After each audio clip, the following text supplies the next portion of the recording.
So I was making love with this hippopotamus, right? And then out of nowhere, she goes, yeah, F me harder. With that furry thing. You know what I'm saying? Yeah, she used a slur. And I stopped and I looked at her and I came everywhere. It was incredible. It made being a wolf my entire life worth it. I was like, yo, this is dope. I love racially profiling myself in bed. I was watching this video and it kind of went into how a lot of black men tend to fetishize or even put on a pedestal dating white women or dating outside their race. And they used Donald Glover, aka Childish Gambino, as an example. And as an avid Childish Gambino / Donald Glover fan, I wanted to make a bit of a rebuttal to that video. So what you just saw there was kind of my paraphrasing of a joke that Donald did, where he talked about, you know, when he was with a white woman and they were having the sex, and, you know, she said something really dirty in bed. And that dirty thing in bed was basically relating to the fact that she was with a black man and she wanted that N-word D, right? And it made him really excited and he finished everywhere. And I thought that joke was really funny. It's always been one of my favorite jokes. I've often said that that joke has some of the best elements of comedy because you go into it knowing that Donald knows that the punchline is that he was excited about the dirty thing. And the thing that makes it even more funny is that that is a reality for a number of black men, but for different reasons. And he even ended the joke, which, you know, this video skipped over, was, you know, and in that moment, I felt bad for white men, because what do they have? They don't have that N-word D. It didn't sound that great, you know what I mean? They have cracker D. And you're like, well, this sounds like a disease. You got to just hold it together. You got the cracker D. And that, to me, made the joke even more expansive and funny and tells you that while there are some problematic, you know, things you could dig into with the joke, it is, at the end of the day, a joke. And I'll even say, if it's not a joke and it was taken from his real life, what is said in the bedroom should not be held against you in real life. Like, I've been with women who said the filthiest, nastiest things to me in bed, and it was okay because that was a safe space. You know, I think some of the best lovemaking you'll ever do will be in a non-judgmental space where you can say literally anything. Your dad's dead. What? Why did you? Baby. That wound's still fresh. I'm like really sad now. Like, I'll be real with y'all. I don't call women out of their names as a rule. Like, I don't call a woman the B word. I don't call people the C word. If I get mad at you, I don't call you an a-hole. I just don't do it, right? I don't want to ever get really angry and lose my way or lose my path, you know what I mean? So for me, it's for the best. Like, I know if I have children, this is because of how I grew up. Like, my mom would yell at us and call us names, and for me, the thing she called me lowered my self-esteem. And so I don't want to ever lose my temper and call my kids anything that'll lower their self-esteem. So just as a rule, as a whole, I don't do it to other people, right?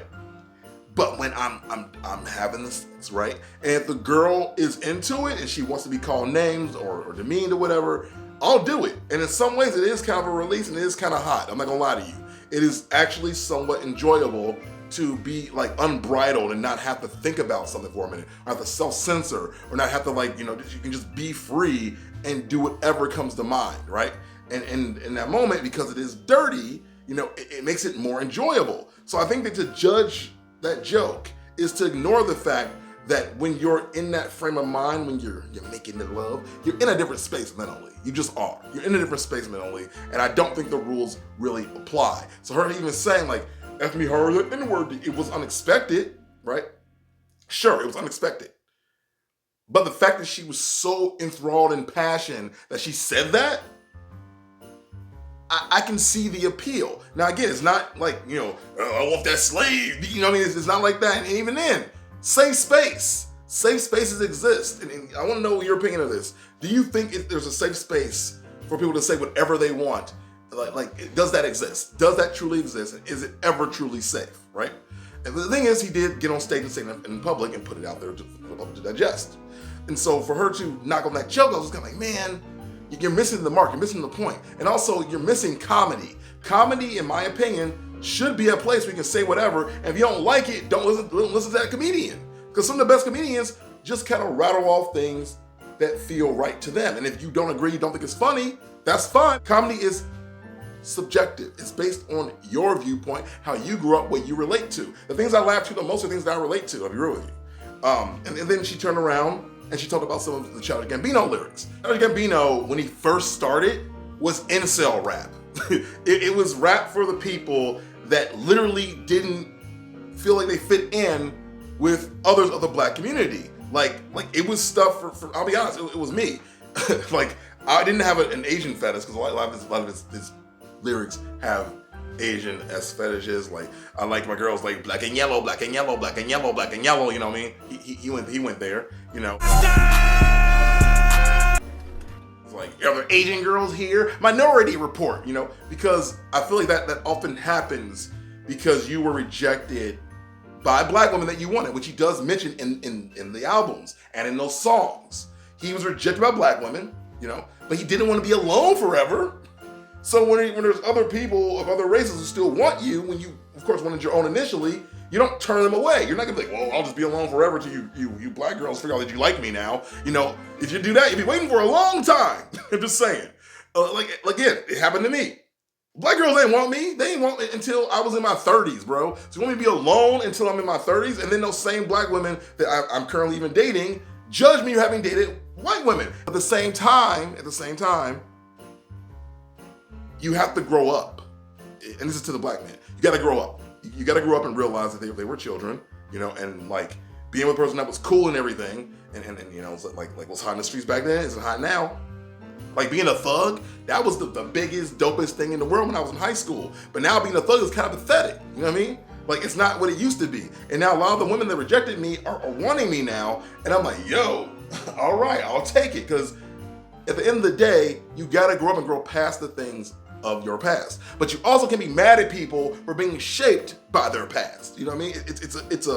It's a hard thing to deal with, and it's kind of an exercise in being mature and realizing why people develop the ideas and feelings that they do have to this very day.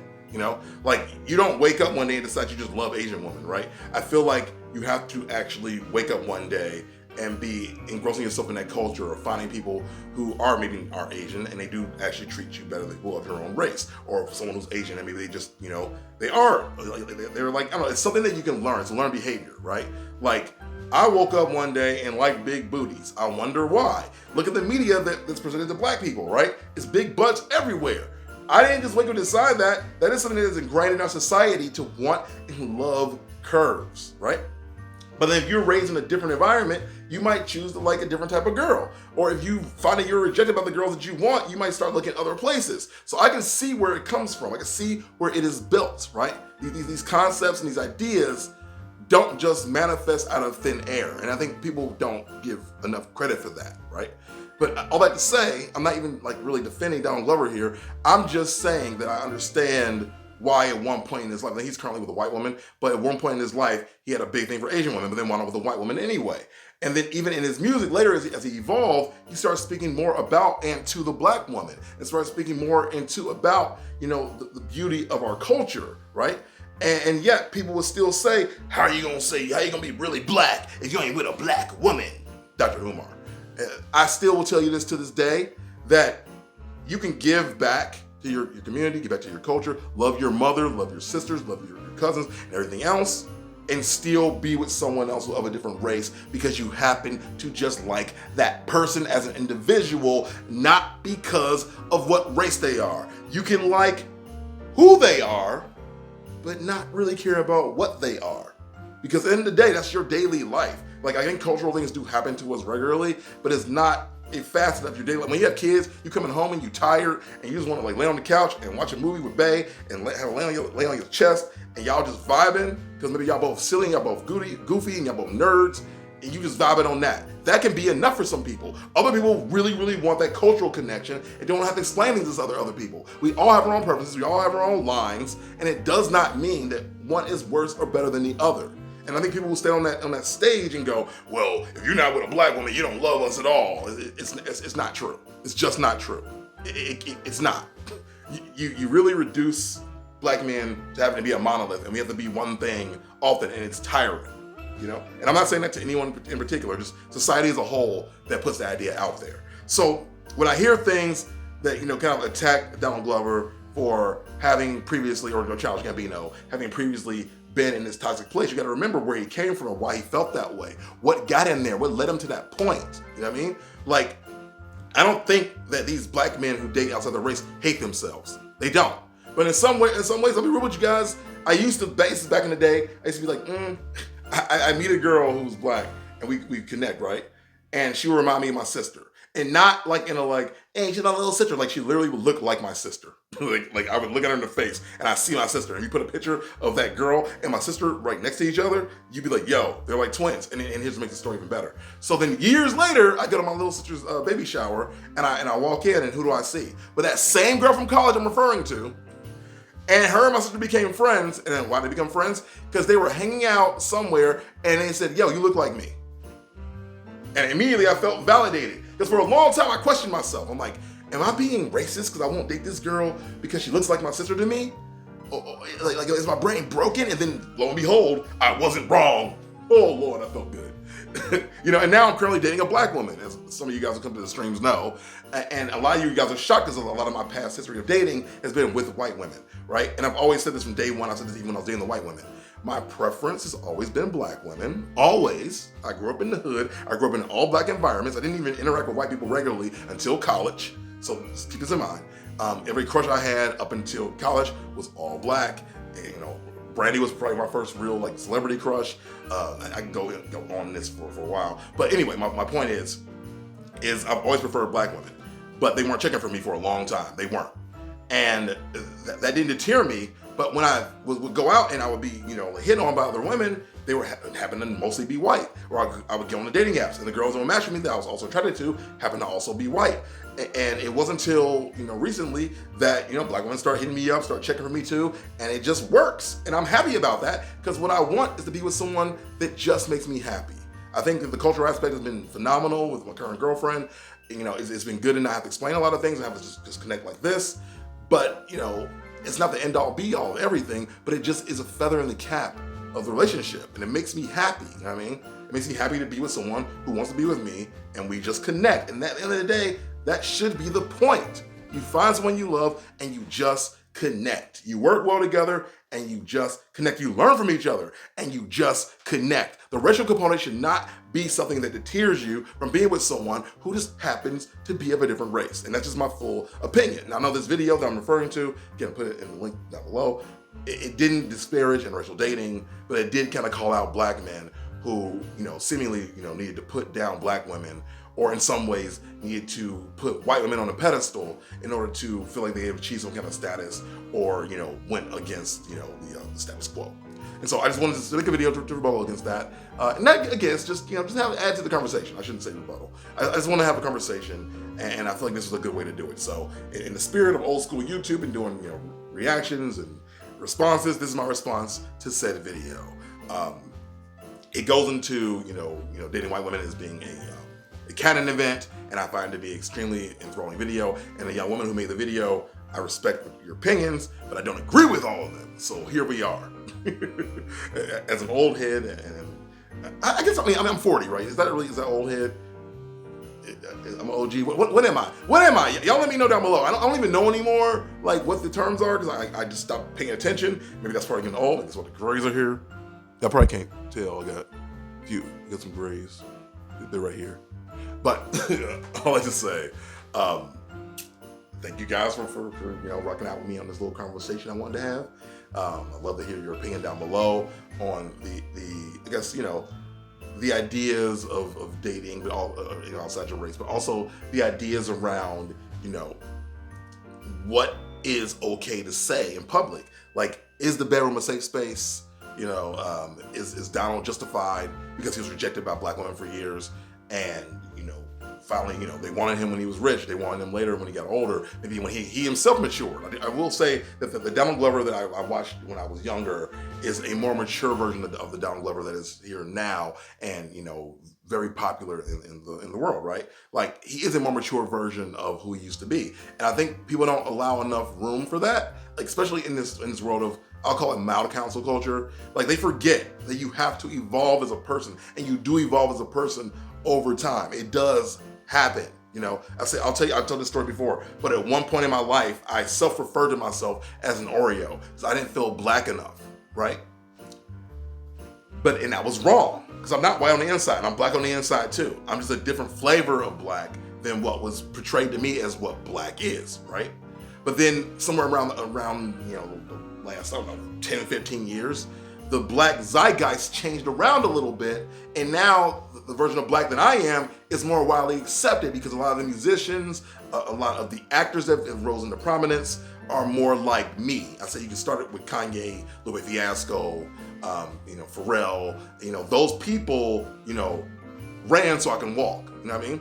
So like, for a long time I didn't feel black enough, but then, you know, they, you know, paved the way, and now I'm equally as black as anyone else. But even with the current girlfriend I have now, she will sometimes question my blackness because I'm not still the version of black that she is, right? But at the same time, she said that when she was growing up, she was called an Oreo. She was called those things because she speaks proper. And I think she found herself in a fight where she needed to really prove her blackness because she's a light-skinned black woman, you know what I mean? So I feel like even in her experiences, she has found herself in a space where she needs to even overperform in some ways and make sure everyone knows that she's blackity black, y'all, and not mixed or anything in between. So I do think that there is a thing that happens in high school and in your formative years that does shape you. And it's hard to really fully judge somebody when you know the things that made them aren't of their own creation. But that's just me. That's just my thought pattern. That's how I work as a person. I'd love to hear your thoughts on this. Let's talk about it down below. And let's just have fun. So thank you guys for watching. As you guys know, I started this vlog series because I was doing a 21-day journey, going vegan and not eating bread or any processed foods. And I'm out of it now, and I'm still on the journey, but in a lesser degree. But I miss talking to y'all. I miss making these connection point videos. So if you want me to discuss anything, let me know down below. I'm currently, as I was prescribed to do, I'm reading the Ninja Turtles and Naruto crossover comic, and I want to review that next or get into some kind of nerdy discussion, but I would love your guidance. So if you guys have anything for me, let me know down below. Thanks for watching this far, and I'll see you soon. Ever use teleport. That hippo meat is greasy. Oh! Yeah, baby. Yeah. Oh, man. Whoa, whoa.